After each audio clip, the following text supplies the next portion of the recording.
gonna laugh. I might cry and I'm gonna wanna tell you why, because hey, well that's just life.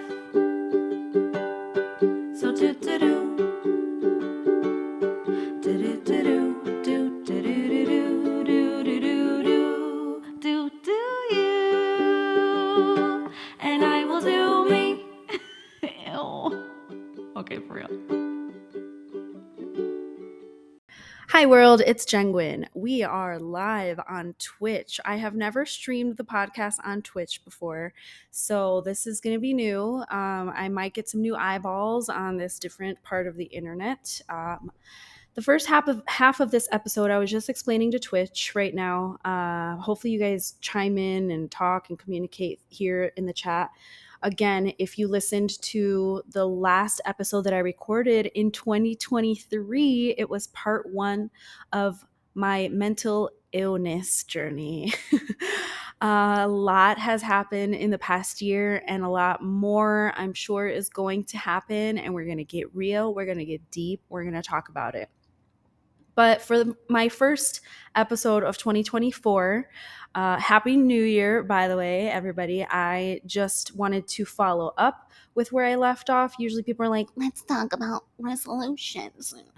Honestly, if you have a resolution, Twitch, throw it at me right now. I would love to know what it is. I would love to hear, because I was once upon a time a resolution girly and I never keep them, so I don't make them anymore. But I do have goals and aspirations and dreams kind of for the future and for this year. But like in this current moment, I don't know what the F I'm doing with my life. I'm quite literally all over the place. So I just wanted to say hi, Happy New Year. Hope you guys are all doing well. Thank you for chiming in. I love you. I appreciate your support thus far. But we are going to continue talking about our mental illnesses. And I don't say that lightly. I know some people are probably like, oh, mental illness is not ill. It's not. But my life is kind of ill sometimes, and it's really dramatic, and it might not look like that online. I have people who like bump into me after years and they're like, oh my gosh, you're just like traveling so much and your life is so amazing and it looks so fun and I would love to do what you do. And I'm like, immediately no.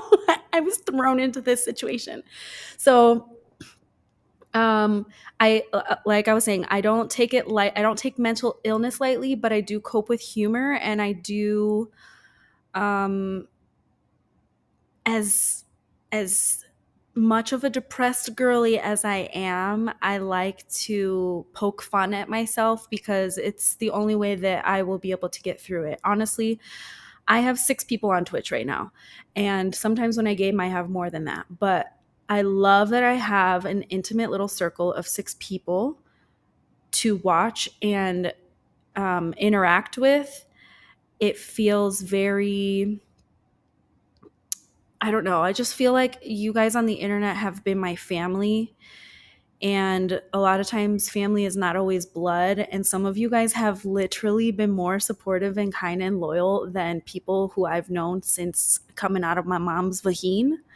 So humor is just, I wouldn't be here if I didn't make jokes and laugh about everything that I've been through. And if you are a listener on the podcast, you know a lot of that, but there is so much that I have not shared that I don't know why, but I'm a type of person who just wants to let it out. I cannot keep secrets. I can keep other people's secrets, but I can't keep mine. And I just don't like holding this in, and I just want my truth to be out there. I want people to know where I stand and what I believe in and what I love, etc., etc., etc. And so all that to say, if you stick around to the second half of this episode, there is a lot that I am going to unleash. I already recorded the second half of this episode the other night. I was just telling Twitch. I was in the middle of a project and I was just overwhelmed by emotions. Everything kind of hit me at once, and it brought up a lot of things that stem from childhood trauma, dreams that I no longer feel like I am ever going to get, life goals that I always dreamed of for myself that I don't think are ever going to happen, and it's happening. I'm so embarrassed that Twitch is like watching me. This is what sorry. I'm gonna be laughing so much. This is so awkward. But I also love it. It's therapy for me. I get very emotional on the podcast all the time. And I'm trying not to get choked up, but I am hoping that by the end of this, I don't know, like half an hour, maybe an hour that I'm going to hang out here with you guys on Twitch, that I still feel safe and comfortable sharing what I just recorded. I think it was last night. Guys, I am so like kind of traumatized by what I recorded to share for this episode that I don't even remember. Was it last night? I think it was last night. I was up really late. So, any hoodles. Happy New Year, says, who is this? Die Hardoso. Devil's at work and work's being slow. Lisa's in the chat. Is it Durag? Durag Perk Angle? I'm so sorry. Am I reading that wrong? But I'm reading your guys' names as you pop up in the chat saying hi. Thank you for being here. For the podcast, Ill for Real, update, since you guys know a lot about my life. Okay, where do I even start? I don't know where I was. Where did I leave off? Lisa, you listened. Where did I leave off last time? I was still at Paige's house, at my sister-in-law's house in Indiana. I had just finished camper reservations. I wish there were reservations. I just finished camper renovations, and I was leaving before weather got bad and before the holidays. Yeah, I haven't talked to you guys in a while. I got a lot of shit kind of from family and friends because I wanted to leave before the holidays. But as you guys have heard many, many times here on the podcast, I do not do well with the holidays. They're very traumatizing for me. They are not fun. And now that I am a divorced woman and everybody is around gathered at the Christmas tree with their ornaments and their babies and their husbands, I just don't enjoy it. And I don't like being alone. And I didn't want to feel like the fifth wheel at Christmas. And I didn't want to be pitied, which happens a lot. And I just don't feel myself. And this is on top of the holidays already being horribly traumatic and just not fun. And it makes me so angry because I love the holidays. I didn't always used to be the Grinch, wanting to lift up a Christmas tree over my head and throw it out the window. But that is me now. So I was like, I'm leaving before the holidays. And something came up and I ended up going out of town, and I celebrated a friend's engagement and I was there for them and traveled to Indianapolis with Waggy. And if you know on the podcast who Waggy is, actually Twitch probably knows who Waggy is too. But then that meant that my plans to travel from Indiana to Texas were pushed back a little bit. So I went to Indianapolis and then we came back up north to Indiana to get my camper, to then drive the camper to Texas. And that was literally just a couple days before Christmas. I was able to say bye to my mom and my sisters, but I didn't celebrate with anyone. I didn't buy gifts. I don't have money to buy people gifts. I just didn't want to deal with all of the stress and the depression and everything. And just recently being put on medication, that's great. And I was in a little bit better of a headspace. Ida Bagel, thank you for the follow on Twitch. Love you. Thank you for being here. I decided to keep my plans to drive to Texas and leave before the holidays. And so, like I was saying, I got a little bit of shit from people like, I can't believe you're going to leave right before Christmas. And why don't you want to be with family? And blah, blah, blah, blah, blah, blah, blah. Now, they are my friends and family, and they see me and hear me crying 24 hours a day about everything that I've told on the podcast and the things that you don't know about. Now, tell me, you guys listening, why do you think I left Indiana before the holidays? Is it because I didn't want to celebrate with my friends and my family? Or is it because I needed to do something for myself and get out of an environment that is not necessarily toxic because of other people, but it is toxic to me? I'll let you go ahead and answer.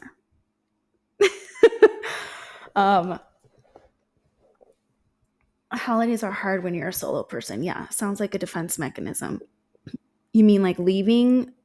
You mean leaving for the holidays was me using that as a defense mechanism? Yeah. I finally made it on here. Excited to hear. Elvelia, hello. I'm not sure if you tune into the podcast itself, but we're here live and I'm really excited. So I had a couple conversations with different people explaining to them it has been 2 years of this already. Now 3 holidays. Ew. Ew, for real. 21, 22, 23. Ew, I'm tearing up. I wasn't expecting to cry right then.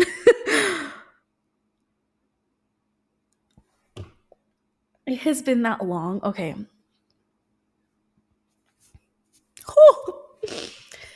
It has been 3 years since everything went to shit. And I am so tired of hearing from people, just stay for the holidays, just stay for Christmas. Why don't you want to be with family? Yada, yada. I've stayed for 3 years against my own will. I've been forced. I'm just kidding. No, but I wanted to leave so long ago, and I can't believe that it's been that long. Like this whole TikTok journey and everything in the camper and SUV life, living from my car.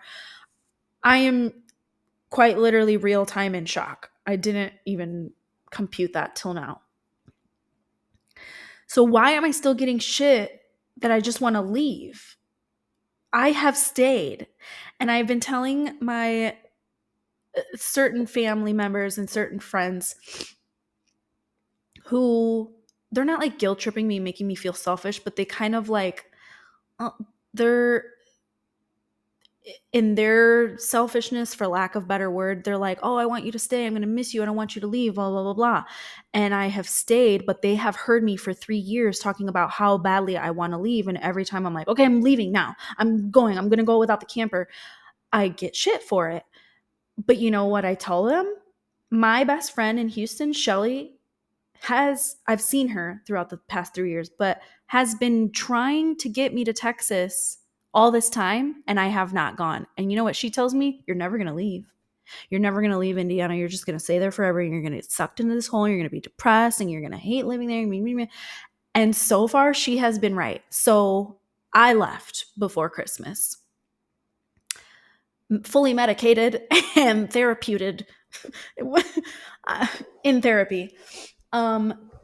So I feel right now a little bit at peace in a way, like I have some sort of freedom. I am in a different environment. I'm in different weather. I'm around different people. And there's nothing wrong with that.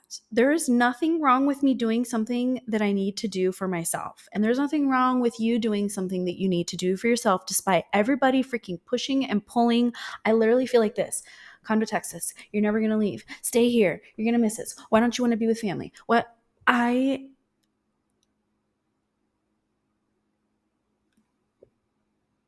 just done.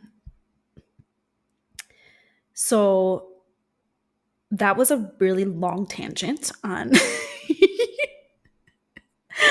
where I left off from last episode. Now, where I'm physically at, sorry, podcast, I'm randomly in New Mexico. So I'm around Silver City area. I was in El Paso, Texas, on my way to Houston, but Shelly is a flight attendant and she was not home.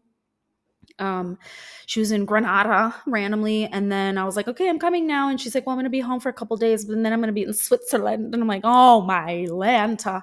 So I ended up not being able to make it to Houston for the new year, and I was in El Paso with some friends, but that was nice. And luckily my mom is actually one of the people recently who has been a little bit more understanding and forgiving lately. She's like, it's okay, mija, I understand. I know. I think she's probably tired of hearing me talk about how depressed and miserable I am and how badly I want to leave. And I think she's starting to realize, like, okay, Jenny just needs to do this for herself, and she's just stubborn and she's going to do what she wants anyways.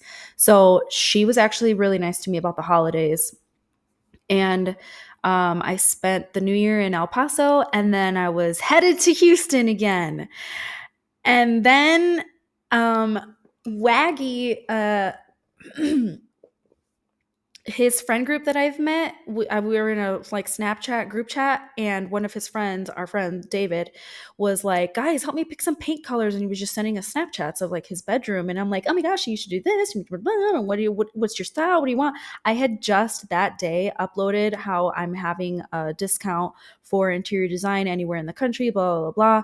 And my friend Sarah was like, you should literally just hire Jenny to do this. That's what she does. And she travels around and she does interior design. So have her do it. And he's like, okay. So I randomly, spur of the moment, got hired for this project. And he just so happened to be 3 hours away from El Paso in Mexico. Not in Mexico, in New Mexico. And so I drove complete opposite way of Houston. And I am here now, literally in his house. This is his living room. And I am fixing up his bedroom with an attached bathroom. And I'm not even going to go further into detail with that. If you want to see the project and be updated on how the interior design project is coming along, you can follow at Once Upon a Camper on Instagram and TikTok. And I will be continuing to live stream that project. But while I'm here, he's being gracious enough to let me use his home and his Wi-Fi and his electricity and his microwave. I was going to make myself some coffee right now because I'm going to get sleepy. Sounds like you protecting yourself from feeling worse during the holidays. Yeah, that's exactly what I was doing. And I haven't been doing that for myself for 3 years, so I was ready. It's about time. You feel safe in the space you created, which gave you the push along with therapy and medication to leave. Yeah. So to get into the episode, this is what we're here to talk about today. Follow up on my thoughts on therapy and medication. I don't know where to start with this because my first episode, part 1, was me just being extremely ecstatic that it worked and it has been helping, and that I was sad I didn't start sooner. I'm hoping that all of the stuff that I wanted to talk about is gonna like come back to me, because I actually didn't write notes about this episode. I just wanted to do it on a whim. But as far as medication goes,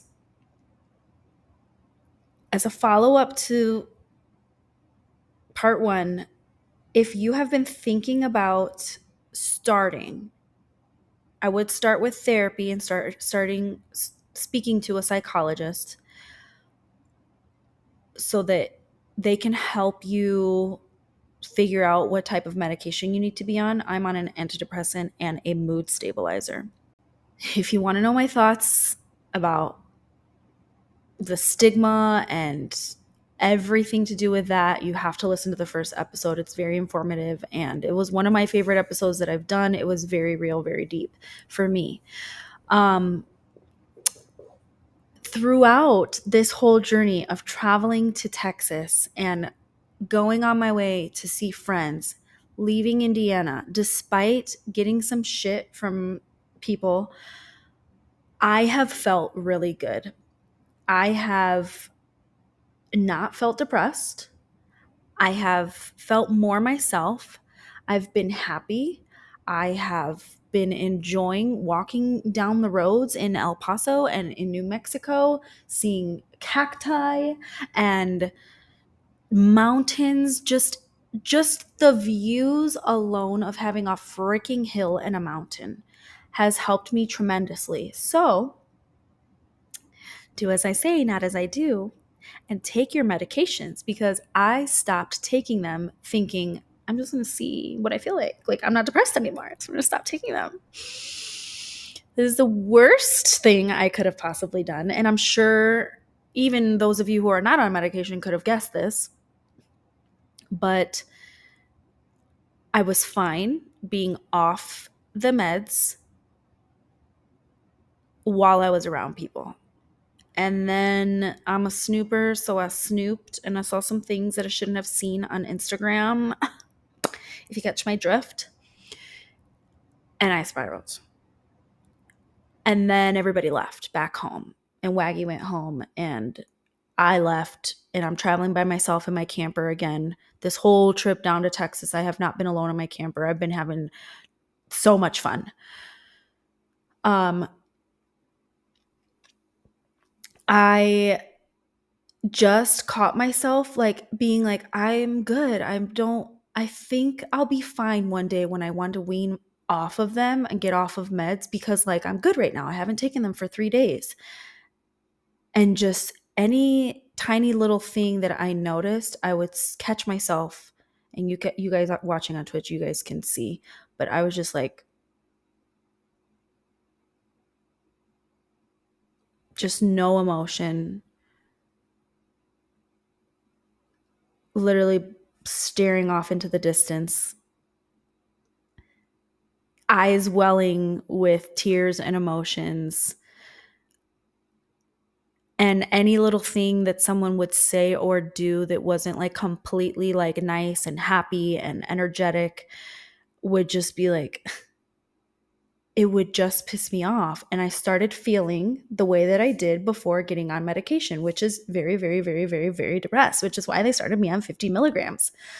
And so it's scary because the longer I take the medication, so I hear, the harder it is to get off of the medication. But my brain knows I was not ready to stop taking them. I wasn't not depressed anymore. I was just surrounded by people. I don't like being alone. I don't like feeling lonely. I love my alone time. I love my peace and quiet. And like, I'm in there painting, and just, I didn't even go live today doing projects in the bathroom because I want to be by myself sometimes, but I am a lonely person.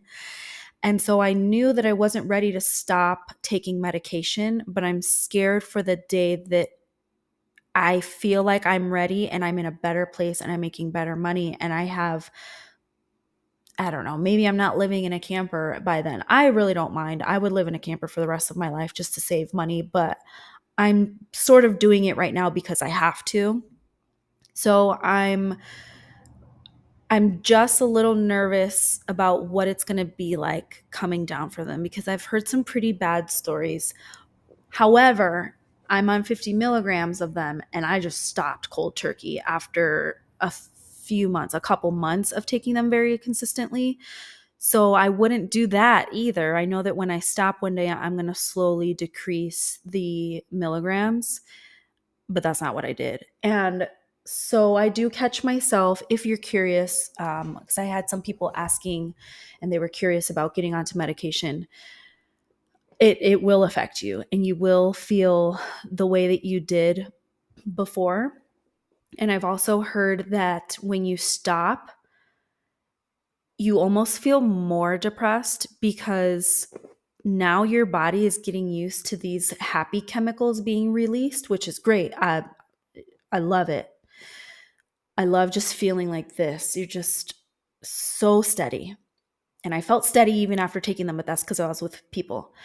And then I felt really low because now my body is accustomed to this really high that I'm not used to. I was not used to that for years. Like I had not felt this normal, this steady in a really long time. So not only am I like depressed, but now I'm like really depressed because now I know what it feels like to feel better.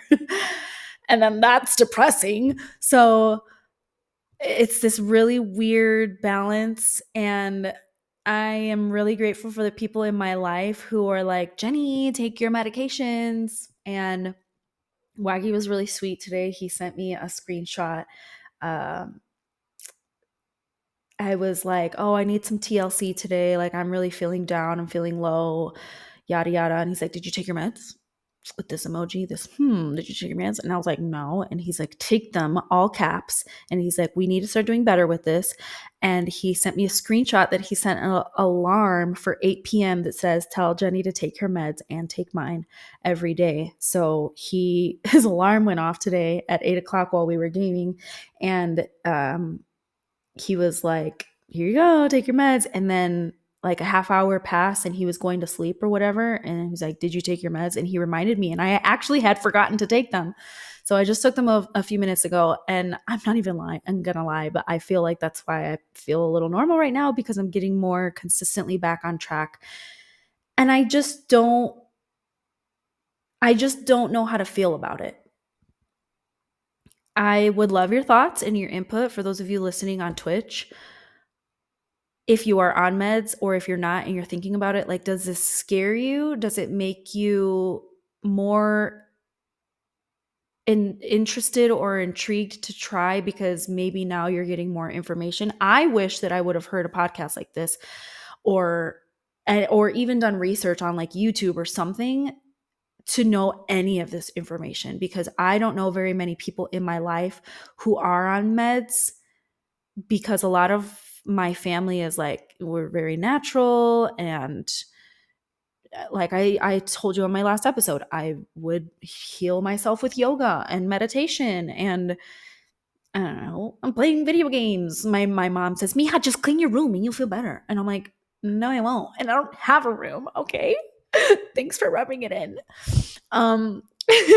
But I just feel so differently towards everything that I'm like, I feel like this up here, very happy that I'm on them because they are legitimately helping me.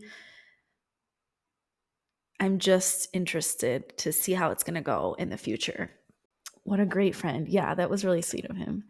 I'm very curious about the mental health aspect. I have a lot of friends who are on medication and I want to show the proper empathy to them. Eldelia, that literally is going to make me cry. I wish your friends were in here because I'm literally tearing up.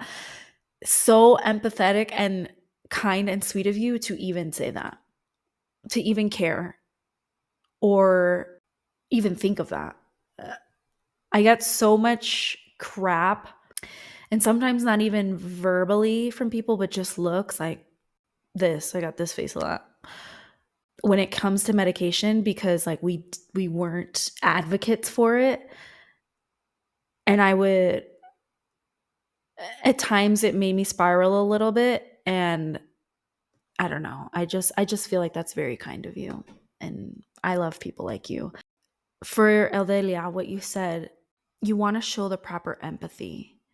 If they're on antidepressants, I'm trying to think of what I would give right now or what I needed. Okay, this brings me, actually, I'm glad you said that. Okay. I don't know if I want to disclose who it was. I kind of want to disclose who it was because it's kind of like important to the story. I'm just going to do it. You know, I love you. I know you don't even listen to this podcast. You're not even going to listen to it unless somebody on here is a troll and they're going to send this to you and be like, your daughter's talking shit about you. And I'm not talking shit about anyone. I'm just telling my story and I'm telling my truth. Okay. So don't judge me. I love you so much.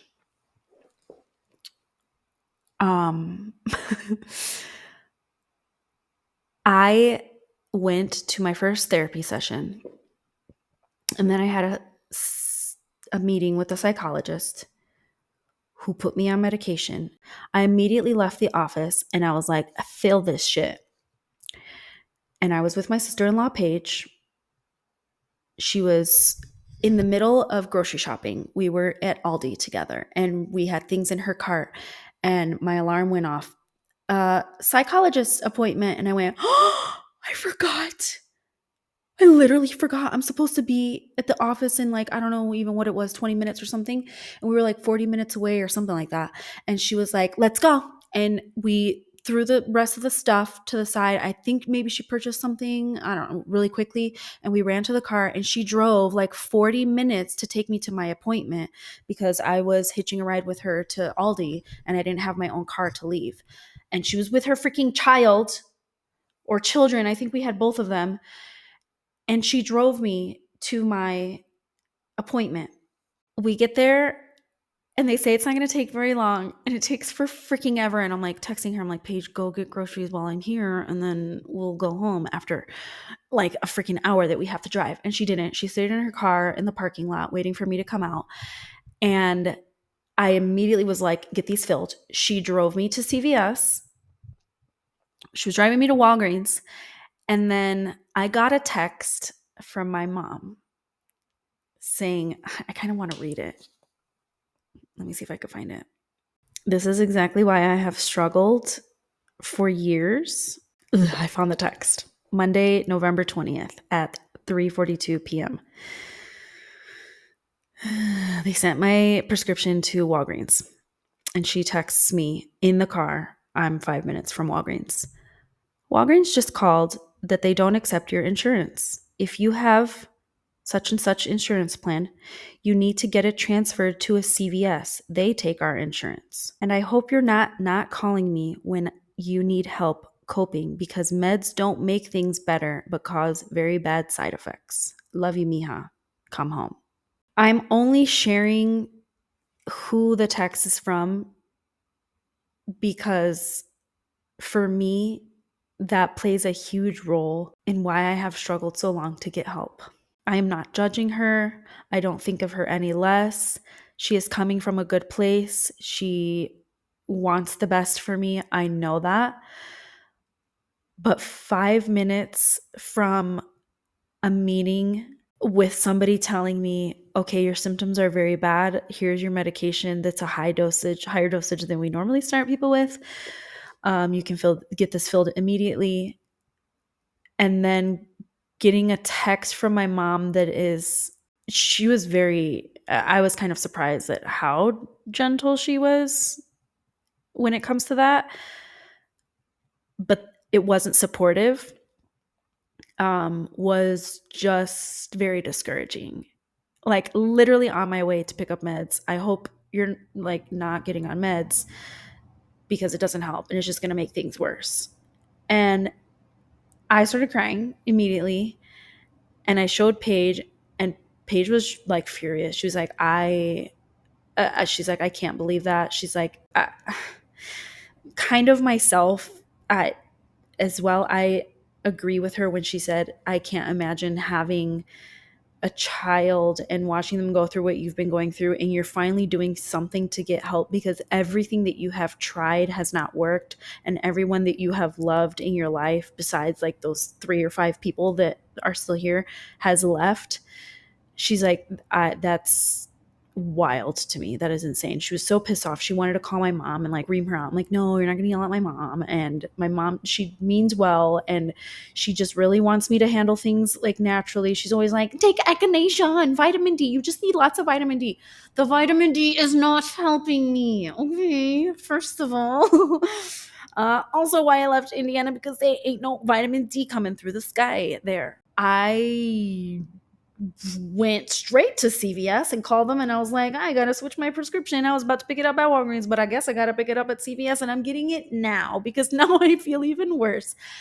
And I hadn't told my mom what I was doing. I hadn't told her that I was in therapy or getting medication or yada yada. So in that moment, I was just in shock because I don't know why they called my mom in the first place. Why did they call my mother? Why didn't they call my number? I literally just gave them my number in the pharmacy. I've gotten birth control recently at that pharmacy. I don't understand why I didn't receive a phone call, and what are the odds that they reach out to my mom, who has no idea that I'm on medication, and she is like not really supportive of it. It's not that she's not supportive of it. She just has seen terrible situations and side effects and yada yada, and is just very worried for me. But she acts like I'm literally gonna die. I'm like, Mom, I'm not gonna die, and I can get off of it. And so I just didn't say anything, I think. And then eventually, when I had a conversation with her in person, it was actually a very good conversation. Like, I think she's being a little bit more patient with me when it comes to all this stuff. But I told her, I was like, Mom, I need to do something. I have tried everything else and nothing is working. I was like, you are looking at me depressed, saying you don't understand. My mom, she's like, I don't know, but she's like, doesn't get depression. So first of all, she doesn't understand. And I was like, you don't get it. You're not living my life. You're not in my shoes. So stop trying to stop me when I'm doing anything that I can to help myself. And now that I finally get help, you're discouraging me. And she's like, well, you're just going to make things worse and blah, blah, blah, blah, blah. And I was like, I can stop whenever I want. When I want to get off of these medications in the future, which I want to, I will. And she said, no, you're not. You're not going to be able to. And I was like, you just put that in my head. You just said, no, you're not. I think verbatim was, you're never going to be able to get off of that, and you're going to be worse off in the future. And I was like, why are you saying those words out loud? No, I just said, and I decided, because I know my body, when I want to get off of these medications, I will. Stop telling me otherwise. Stop manifesting the negativity. I am kind of a pessimist. I'm what I call a positive pessimist. And especially lately, I'm very stressy, depressy. I am not normally one to kind of speak like this. Like, I am willing it into existence. When I want to get off of this medication, I am going to, because I am going to take care of my body, and I said so. So I will. Everything else in my entire life that I've ever said that I was going to do, I have done it. And I believe in myself. So somebody, A, not being supportive of the coping mechanism that I'm getting on is annoying. B, telling me, no, you're not going to be able to, is literally just making things worse. So she said she knew that I was like hiding pills and stuff at her house one time, like in my purse or whatever. And she just kind of hasn't said anything since. I don't think she's exactly happy about it, but I asked her one day, I came over and we were just having fun and we were talking and we were giggling around. I was like, do you see a difference in me? Can anybody here notice that I'm not as bad? I literally, every time I go to my mom's house, this is me for hours, laying in bed, taking an hour-long shower just to be in the hot water, relaxing. And I wasn't like that last time I went to her house. And I was like, do you not notice a difference? I was like, I'm fine. Yeah, it gave me some side effects. And if you want to hear about the side effects, it's in the last episode. And maybe to other people they would be scary, but I've done like shrooms and stuff like that in the past, and I love shrooms. Ew, for real. It wasn't scary to me. It wasn't a scary experience. It was just different, and I didn't think it was going to stop. But the side effects stopped, and then everything stabilized, and I'm good. So, and it's not like that for everyone. Not everybody gets like nauseous and dizzy and stuff like that. So that was just me personally. I would be scared to not be consistent and crash even worse. Also, can't afford for my mood to be crazy, especially as a single mom. Yeah, so I don't know how you are with meds and consistency, but setting alarm has definitely helped. And I'm still in my brain trying to think of what to respond to Eldelia for being supportive of friends and family going through these types of things. But having somebody that is supportive and keeps you accountable is pretty big. And if you need me to be that person, I would be that person for you. I got you, girl. We could set an alarm and do it at the same time every night.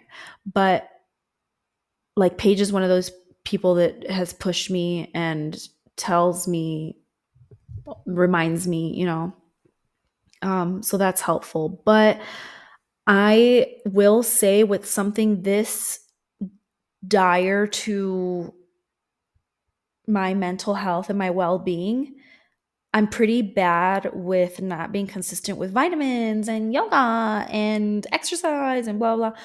But when it comes to these meds, I know that I'm not going to feel okay, which is funny, it's the same as exercise, but I know that I'm going to be really depressed, so I'm better at taking them. I stopped taking them because I wanted to see how I felt and I wanted to know what my symptoms and how my body would react, how that would be. Um, but as far as like forgetting to take them, that hasn't really been the case. And antiquing for cute antique and vintage pill cases has really helped because I'm so excited to have something cute. I'm going to like want to carry my medication around with me everywhere. It's going to be adorable. It was scary at first because coming from an all natural Hispanic home, yep, that plays a big part in it. Medication for depression was looked at like a sin, but I needed to, for not just my sons, but for myself to move past the shittiest 3 years I've just experienced. I can't relate more to a comment. Yeah. I don't have kids, but I'm also curious that if I did have kids, if I would have possibly started sooner and maybe helped myself because I would have been pushed to help someone else, which is another thing that I've talked about on this podcast is being sad that people are like, oh my God, thank God you went through a divorce and you don't have kids. I'm like, I kind of wish I had something to live for because this is not fun. It doesn't feel nagging to keep getting reminders. You mean for like reminding your friends to take their meds? If that's what you meant, no, that doesn't seem like nagging because if somebody is taking meds, that means that they chose to be on it, which means they know that they need it. So, in my experience, it's helpful. Waggy also takes them. So, he reminded me, but he was like, me reminding you is going to remind myself to take them. And I feel like if somebody were to be annoyed that you're reminding them to take their meds, I don't know, that would be very strange. No, it's helpful. And I don't know if the people that you know are bad with taking them, they may need those helpful reminders, but just in general, like being supportive, I'm not going to name names in this situation, but literally today I sent somebody some information that was very disheartening and sad. And before my medicine kicked in, really, I spiraled a little bit because I sent someone a text really just hoping for like a, oh my gosh, I'm so sorry. Like I don't know, anything, like some sort of empathetic verbiage in any way would have been nice, but the text I got was, it is what it is.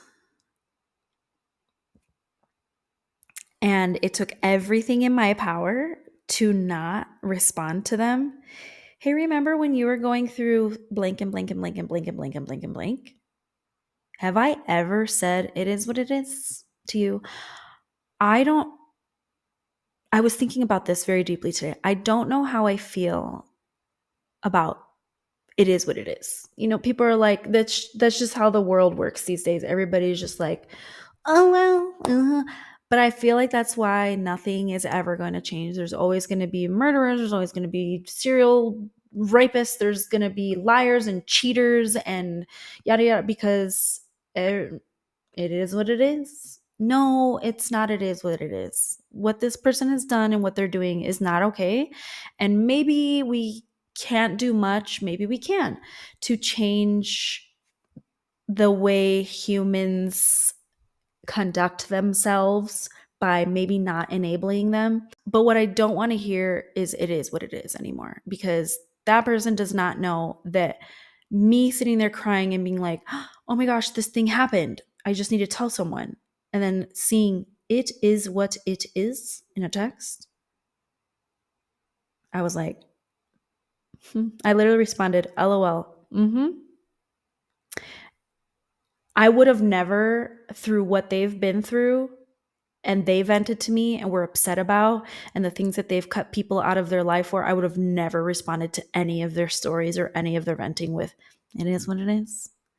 Saying anything else and being a little bit more supportive, is it going to change anything? No. But wouldn't make me feel like shit. Now I just feel like, oh, I'm just being annoying. I'm just being over dramatic. I'm just being a drama queen. I don't know. Maybe I'm being a little bit too sensitive when it comes to that, but it really bothered me. So that's what I mean by like any sort of support, even if you have to push yourself a little bit more, knowing that this person is like not mentally stable all the time and just needs a little bit of extra help, having that human connection with somebody that gives them a little bit of extra help to not make them be like, okay, I'm going to be sad again. Oh, oops, I was a bother. Oops, I was bugging them, or I'm being annoying. I'm talking about this too much. It helps just being there and being supportive.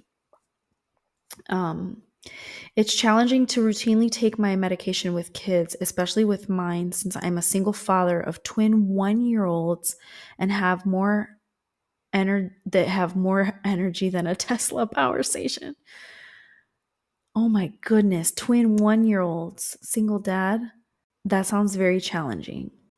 Is there something that maybe you guys can all do as a family at the same time each night? Like, okay, at this time of night, we're all gonna, I don't know, take vitamins or brush our teeth or whatever. And then when you do that as a fan, oh, well, they're 1-year-olds. So I don't know. Think of something that a 1-year-old would do. Maybe have them be a part of that so that it's a reminder every night and it helps you. But being consistent with your medication, just being honest here, is going to help you help them. It's going to help you be a better father for them. And I'm not a parent, so you could just be like, fuck off, Jenny.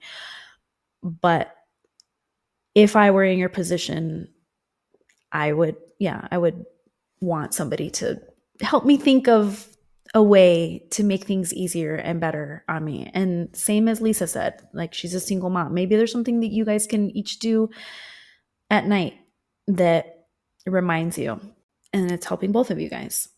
So now that I yapped about that, my thoughts on therapy. I had a big, long, I don't know if you guys ever do this, but when you're by yourself, you know how you think of like your responses to an argument that you think of later and you're like, oh, I should have said this. I wish I was recording in that moment because I had a really good, long explanation about therapy. I've had like 2 or 3 sessions and I don't know how I feel about therapy. I've never been against it. I think that it is good and it is helpful and that everybody should try it. And if you have a bad experience, I feel like you should get a second opinion.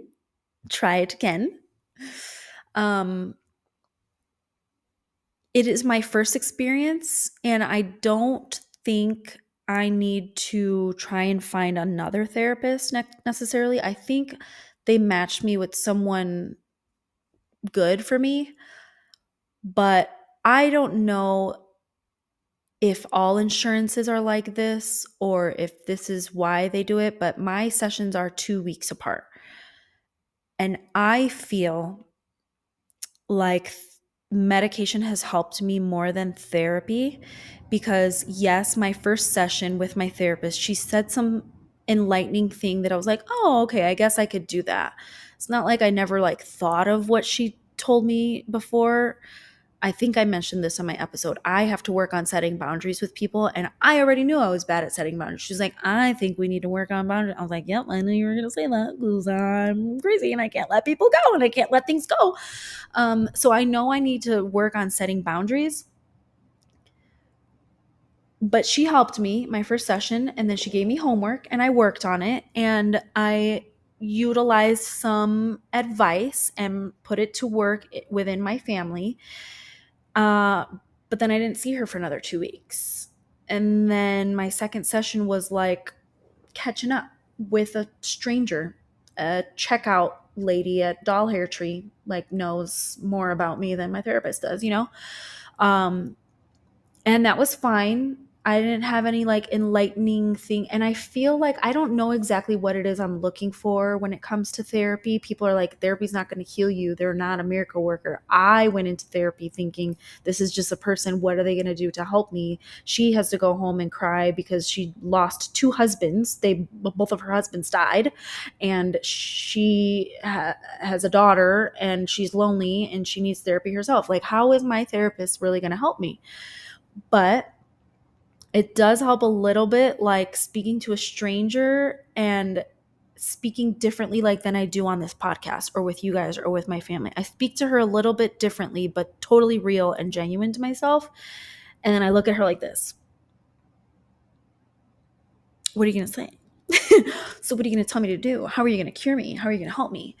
And I know that that's not going to happen. She's not Wonder Woman, but I think I'm expecting more from it. And then it clicked.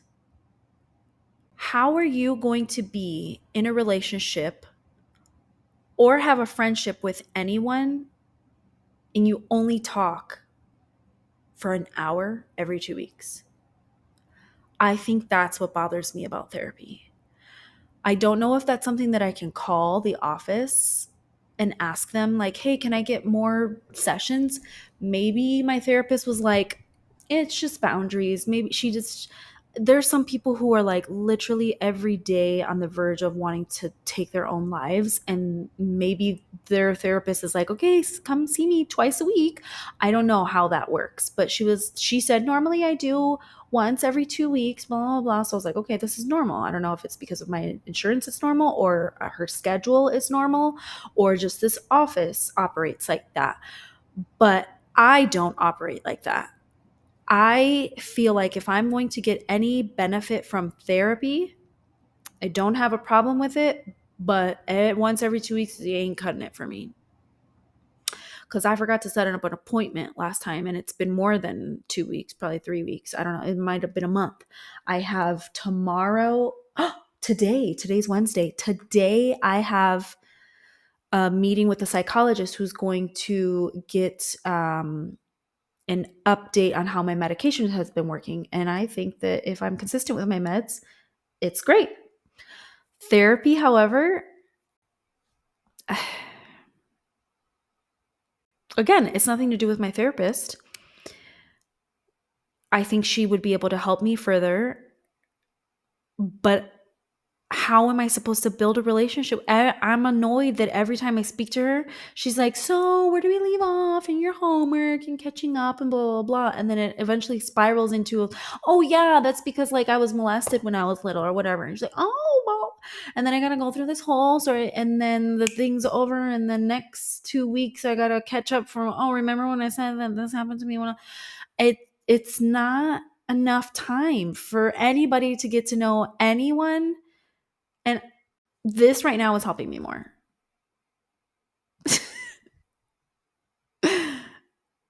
Streaming on Call of Duty is helping me more. But I don't want to say anything negative or bad about therapy because I don't think there's anything wrong with it. Maybe some people that will help them. Maybe, again, she thinks that what I've been through and how I carry myself or how I speak to her, maybe she thinks that that's all I really need right now. I'm not sure exactly how that works, but I'm like this, teeter-tottering. I don't know. Oh, fruit snack time. Yeah, that's a good idea. You can get fruit snack and you get to take your medication. Awesome. Ninja, hi, what's up? I think it's worth finding other options that allow you more time with a therapist. Okay. Yeah, maybe that's a question I can ask too. Maybe it's not necessarily that it's every 2 weeks is a problem, but if I can get like an hour and a half, I don't know. It feels pretty rushed. Um But that's the thing, is I don't want to put out a bad narrative here, because if you're getting any information on therapy and medication, and if you've never tried it before, please don't be discouraged. Please don't let that stop you. I have not even asked the office. I have not even mentioned it to my therapist. I haven't told her that this bothers me because I haven't spoken to her in a while. I haven't mentioned it to my insurance. I haven't asked. So my next appointment, I'm going to bring that up, and I'm going to tell them that it's of a concern to me. And then I'm going to do the best that I can to make it work. And if there's not a solution that we can, conclusion that we can come to, then I would look into other options for other offices. However, it is very convenient that this office that I'm at does telehealth. So I'm in New Mexico, they're in Indiana. I can get on my phone tomorrow and have therapy and meeting with the psychologist on my phone. So that's very convenient. I just don't want that to discourage anyone or make you be like, see, therapy is stupid, because that's not true.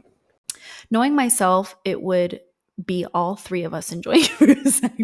That's okay. It's such a little packet. You can have a fruit snack. You're an adult. You can do whatever you want. So if you are still here on the podcast, thank you. I appreciate you. Everybody who's still here on Twitch, y'all are the best.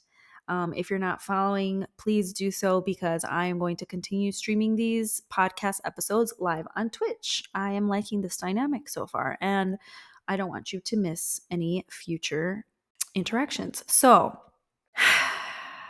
this portion of the podcast is going to be reading your responses. So if I can, let me see, on my page on Instagram, there is a highlight on my page called Ew for Real, the podcast. I'm going to scroll to the recent story that I posted.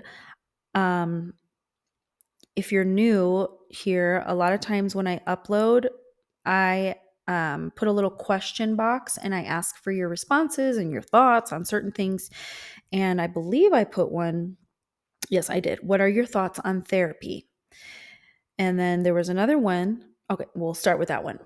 So since I was just rambling about therapy, our responses that we got from Sam, I don't have much interest in it, but if it works for you, I'll not sway you otherwise. I like getting your guys' input and seeing everyone's opinions and experiences. So I wanted to share this on the podcast with you guys. But yes, if therapy is not for you and someone else says that they're going to try it, please don't sway them. Just be supportive. Clean Mommy Essentials. I wish it was free for everyone. So do I. It's ridiculous that it's not, because I don't know. I feel like, does every state's insurance offer therapy? That's what I got mine through. I think I mentioned that in my last episode. If you haven't looked into insurance through your state, I would suggest you do that if you can, because I was able to get it for free and I didn't know that. I've been on this same insurance for years and I had no idea. So maybe somebody out there can get in sooner and not wait years like I did, because we're ignorant. Noemi says, I think everyone should go to therapy. You don't need to have an issue for it to be good for you. Very good point. I think people think that there's just got to be something wrong with you, or you have to be depressed or have anxiety or whatever. But therapy, like I was saying, you just heard my experience with it. I think it's good for me. I just need more of it. That's all. But if there was nothing wrong with me, I think I would still be interested in going for the sake of not using my friends and family as vent pillows, cushions. I don't know what you say. White Knight, hopefully everything is good and great and you're feeling great. Thank you. I appreciate your support. David, it's all great to talk to someone and get different perspectives about where our lives are going. Exactly. They give helpful advice, so it doesn't have to be like, what's wrong with you tonight? I believe it, Yesenia says, I believe it can help, but I unfortunately have not found someone I feel comfortable in seeing. Yeah, I think you just got to shop around, honestly. I'm curious. Sarah O'Neill, thank you so much for the follow. Thank you for being here. I appreciate you. We're just talking about therapy. Uh, yeah, again, that goes to say, I think in my last episode, part 1, I said, please just don't be discouraged and don't give up and don't feel bad for asking people for help. My sister-in-law is the one that pushed me to do it, and she had to make the call for me. So Angel says, never believed in it before, but now I do. It's not a crutch. Can't lean on it forever. Yeah, I agree. I think it's the same with meds. I think that if you really need help at a certain time in life and it's something that you need to work on like immediately, I would say do your research as quickly as you can to get in, but you don't have to do it forever. You can stop anytime you want and you can keep going as long as you want if it's helping you. I think Paige mentioned in that last episode that she's okay with her crutch. She's okay with being on meds and just staying on meds forever. She's a very young mom of 2 under 2, and she is just happy with what it does for her, and she's not worried about working on the behind the scenes and deep mental stuff. She just wants that steady and the constant, and that's okay too. I mean, it's not the healthiest, but I'm sure she has people other than me, but I'm going to make sure too that I just keep in touch with Paige and make sure that she's all right and be there to love and support her, you know. Someone said yes, therapy. Someone said dino emoji. Mies Sanchez says, I think everyone should attend therapy for at least a year at some point in their lives. That's a good, yeah, I agree. Maybe we should like require it. Like when you're an adult, okay, you're 18 now, you got to go to your therapy for a year. Or like 21, I don't know, 25 would be great. Everybody's required to take therapy at 25. Lisa, I probably need it, but I haven't made that leap. No, Lisa. Yeah, I don't know what your thoughts are after hearing all of this. I'm very curious. Gutierrez mommy says yes to therapy. My son went to therapy and has helped him so much. That's another thing. Therapy is also for children. I could have used hella therapy as a child. I feel like that's when it would have benefited me the most. I think right now, being real with myself, being open, being vulnerable, being genuine, and sharing as much as I do and letting everything out. I do really badly when I keep everything in. I think that has helped me as an adult, and now medications are helping me. But as a child, I really needed somebody to talk to that wasn't my parents scolding me and that wasn't a pastor who ended up in prison and that wasn't a youth pastor who was very controlling and treated me like their child. And I don't know, there was a lot that I think therapy could have benefited me as a child from not a religious cult. So that was all my responses for therapy. And then I put another slide on Instagram that said, how do you feel about medications for mental illnesses, depression, anxiety, ADHD, OCD, bipolar, etc.? And you guys said, Peachy Mama, for me personally, the side effects have been worse than just pushing through. Eye roll emoji. Oh, are you in here, Peachy Mama? I need to know more. I'm really curious with people who have side effects with their medication, what their side effects are, because you guys heard what all of mine were. And I just had to push for a couple days, you know?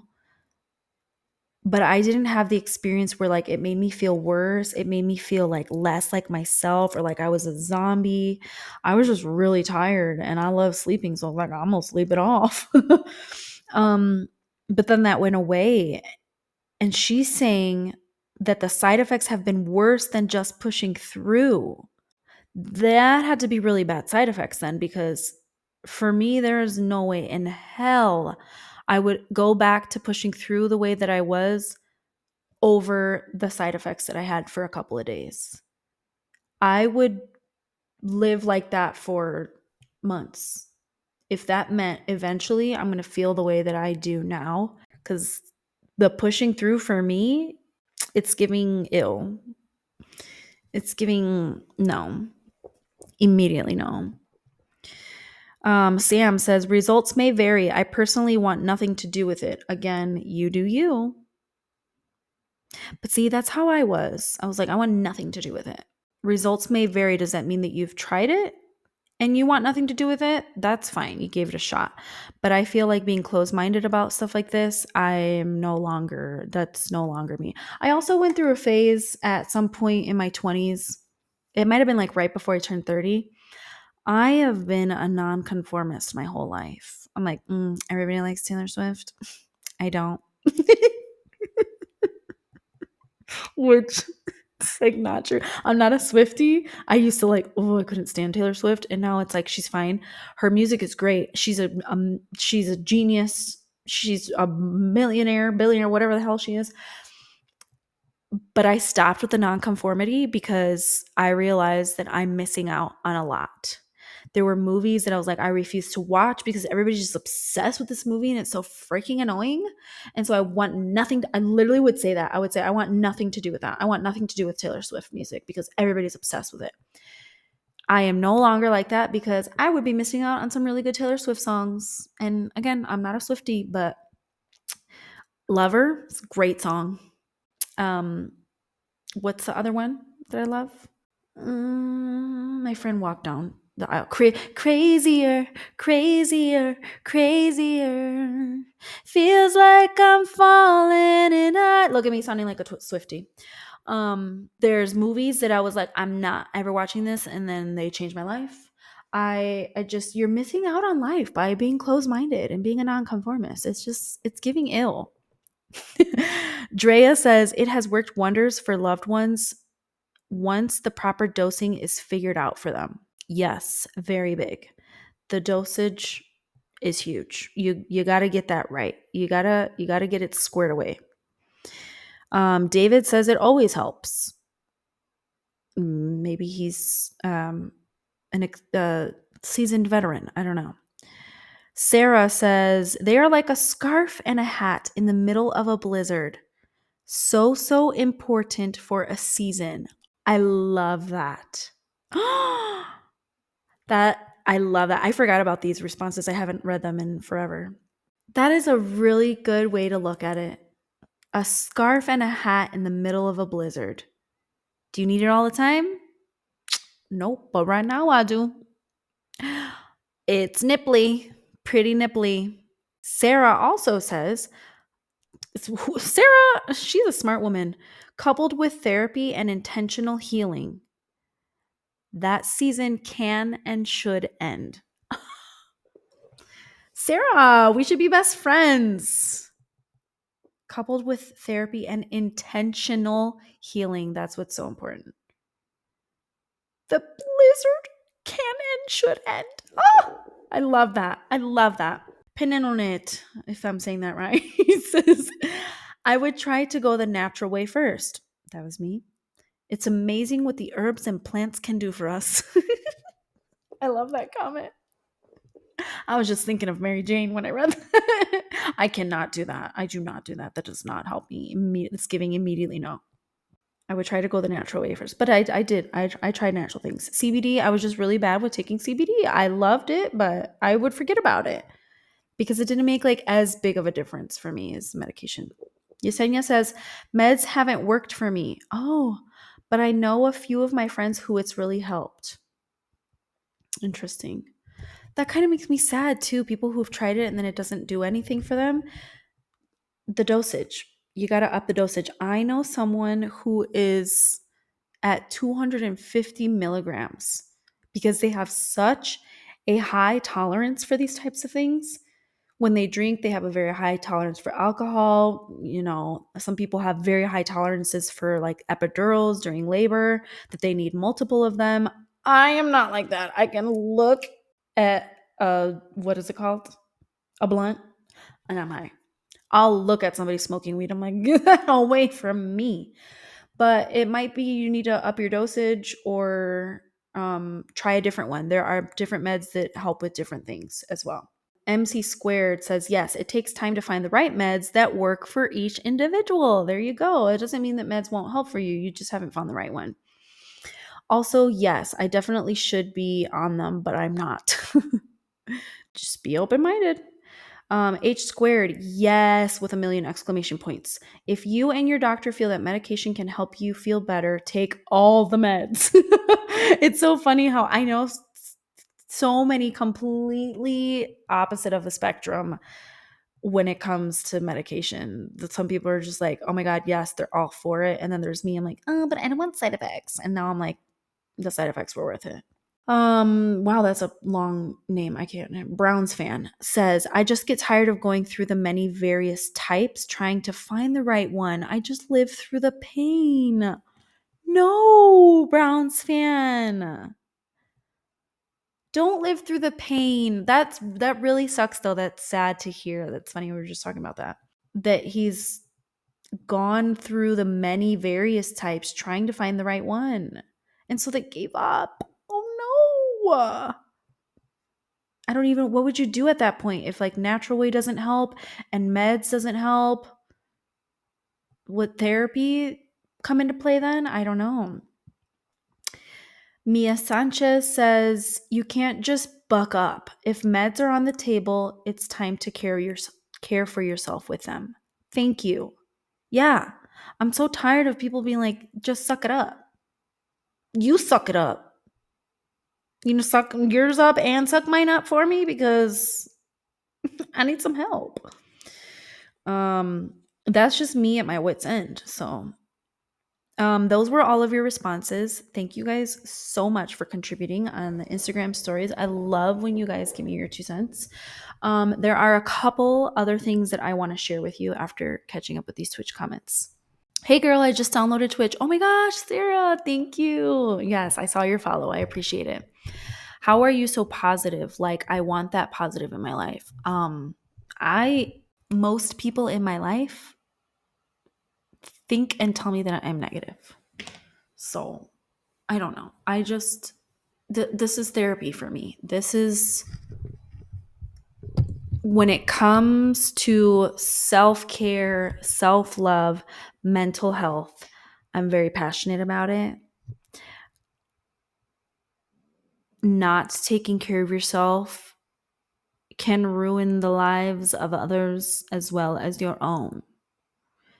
So I guess you could say I'm positive when it comes to these things, but I don't really even see it as positive. I just see it as realistic. I don't know. Like literally what else is there in the world if not loving and taking care of yourself and loving others? The only thing that matters in this world is love. The only thing.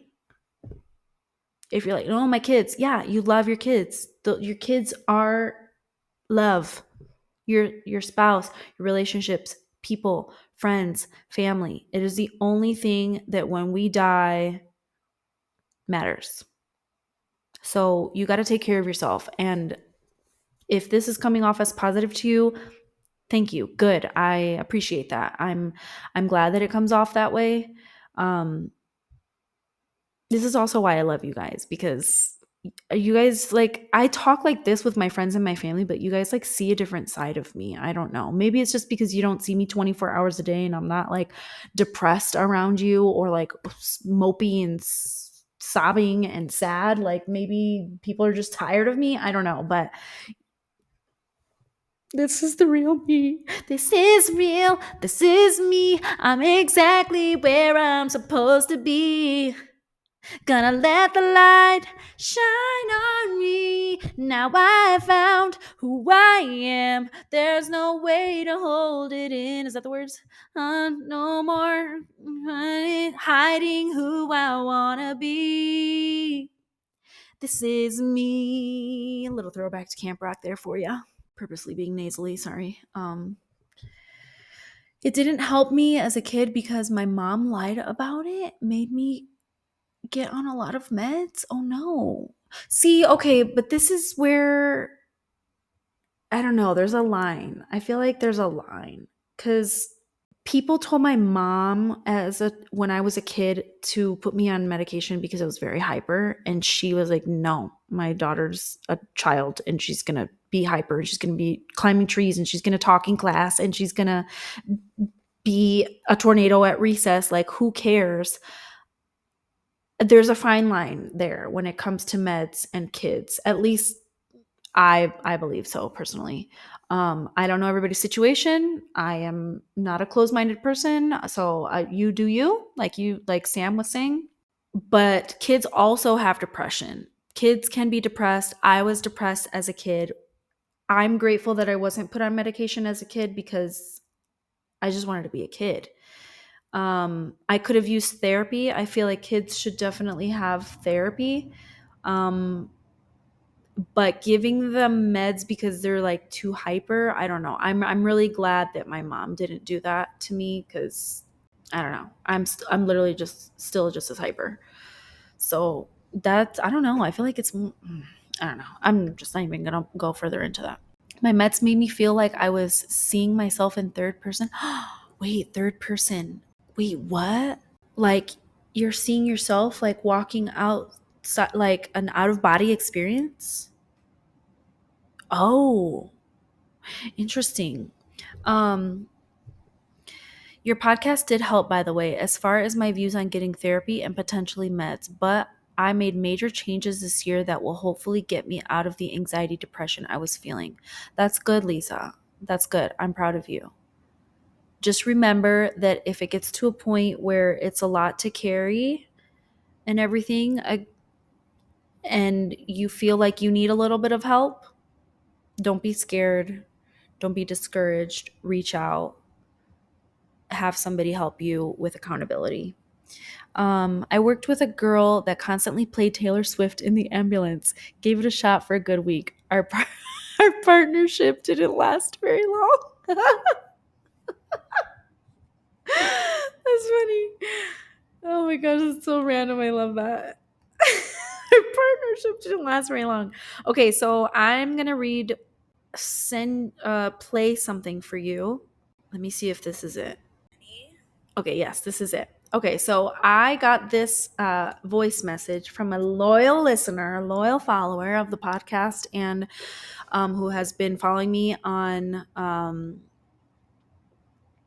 TikTok for a few years. And I wanted to play it for the podcast. I wasn't going to disclose names because I didn't want to like make her embarrassed or shy. But I don't know how long after the episode came out I received this message, and I just remember when I got the message, I was like, I listened to it over and over because I don't know. You guys are just great, and you guys are supportive, and I'm just so thankful for you guys. But I wanted to share their thoughts, and then I have a text message that I received from someone as well who has my number.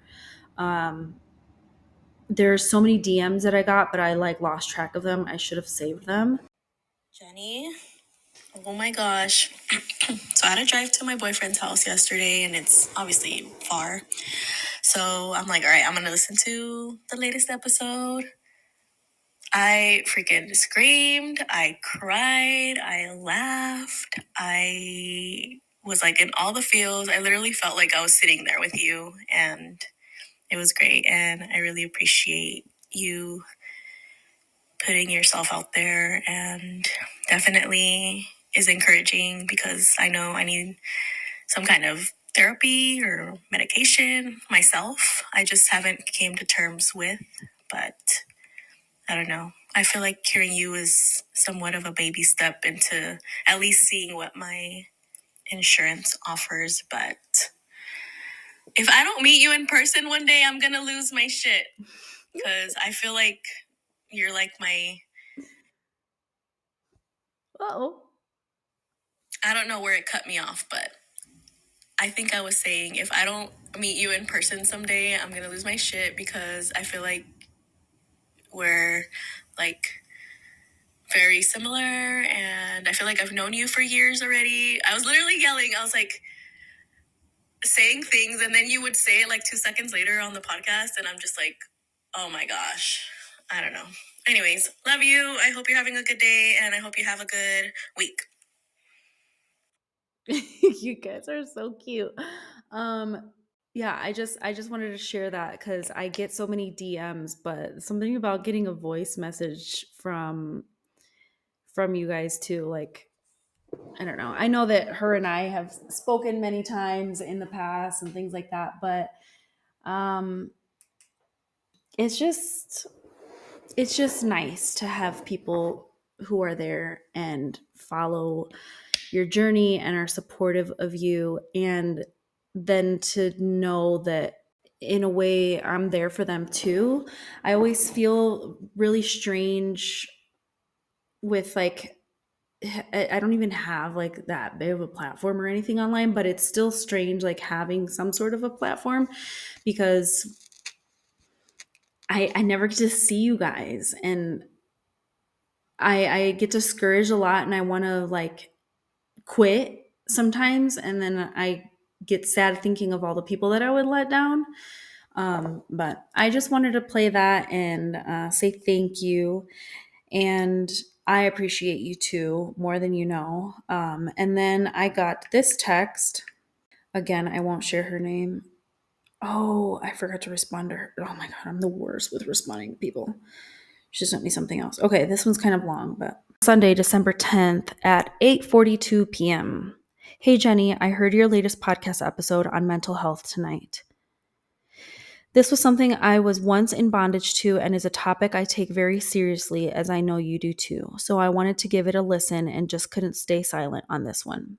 You said a lot of things and you were so vulnerable, and I'm just going to assume I know you well enough to give you my thoughts and speak some life into you right now. That's when I lost it.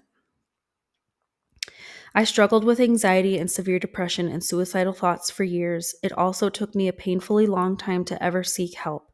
I also sought out a therapist, which was so incredibly difficult for me to do at the time. I also took the dreaded step of being put on medication, which also turned out to be very beneficial for me. The fears and thoughts and emotions you talked about, I understood every single one. I also questioned how therapy could possibly help. I was afraid of becoming noticeably different if I was on or off my meds. I desperately craved for it all to end, and I could never imagine what a way out could look like. I so desperately want to hold your face in my hands right now and tell you how incredibly loved you are right now in this moment, doing nothing more or nothing less than just existing as you are.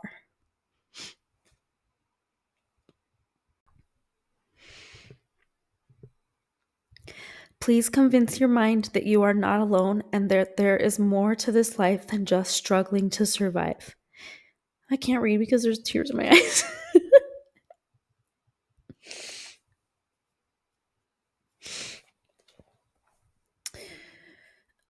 You are worthy and deserving of the kind of love that you give and more. The measure and depth of love that you feel and that you give out so generously. You are worthy of every ounce of that kind of love.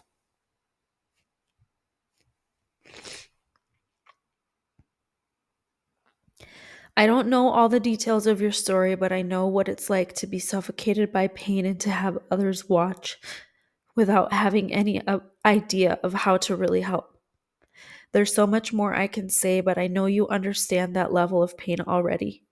What you need to know, Jenny, is that healing is possible. Like truly full 100% healing is actually possible. So don't you dare give up until you get there. I had an encounter with God a year and a half ago. That one moment healed me instantly. Personally, I was worried the healing wouldn't last, so I didn't talk about it much at first just in case, but He really did it. Think about the gratitude you feel from the temporary relief a medication can give you.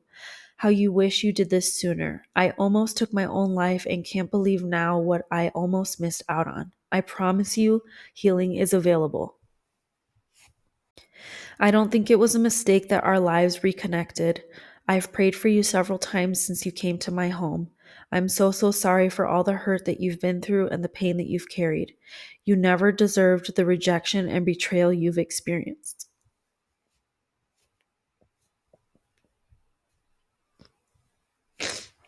If there's anyone who can relate to that pain, it's Jesus. He said he wouldn't abandon you, and I know for a fact he hasn't because he said so. So just find Jesus. In my deepest pain, I could have never imagined sharing my story publicly. I admire you greatly and the strength you have to be so vulnerable. Thanks for letting me listen to this part of your story.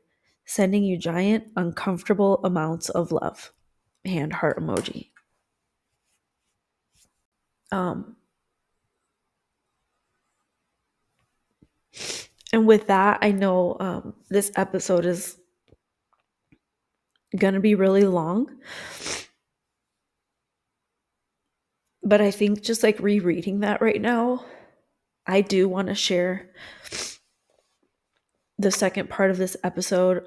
I don't know how much editing I'm going to put into this because it's literally going to be 2 hours long. But I wanted to read that because as I was reading that out loud, and it was written for me, I was reading it to you guys. It's really nice to know that there are some people like that out here still. This person that sent me that is so sweet and so kind and giving and selfless and empathetic and so supportive. And we hardly ever speak. And I just wish that everybody had a heart like that. And I wish that everybody had someone in their lives like that. And I know a lot of us don't have it. So I wanted to share that. And like her words, just know that they were going through me to you. So if you're here and you needed that, I hope it helped. That's all.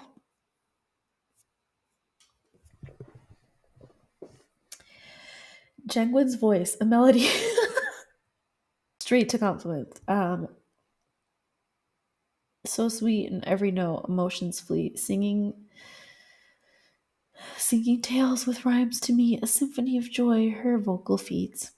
Man, it's through those tough times you really get to see who's really behind you, supporting you the best they can. Yeah. It definitely shows you who's really there, who's got your back, and it definitely shows you who doesn't. And a lot of people's true colors come out. And it's kind of been an eye-opening, crazy journey and experience of learning who is who. But I appreciate you being here. I know that this was long. I know it's probably late for you guys. It is, oh my God, it's 1:30 in the morning for me. I can't believe it's been this long. With that being said, I will leave you guys with the second half of this episode. If you are a follower of the podcast, I'm going to try and upload it by this weekend. So the latest Sunday. Just say a prayer for me because my mental health will not be the greatest when I really release it. I'm really nervous and I don't know. I'm just nervous, but I'm ready. So, thank you guys for being here. It's 3:30 in the morning for you. Oh my God. Thank you for sharing for this part of your journey. Thank you, Sally girl. Oh my gosh. Thank you guys so much. If you enjoyed this, I really want to come back and keep doing this on Twitch. I enjoyed it. Honestly, I would love to do this in the future. Like, oh my gosh, imagine me and my little sister. my sisters, my friends, like with guests. I would love to be able to do a live with a guest. The only thing is that we would have to be careful with what we're saying, because sometimes they're like, oh, don't put that in there, cut that out. Happy New Year. And as always, don't forget to love yourself. And then I said, bye, puta.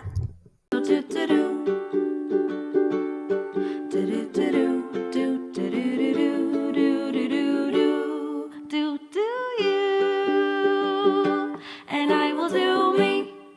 Ew. Okay, for real.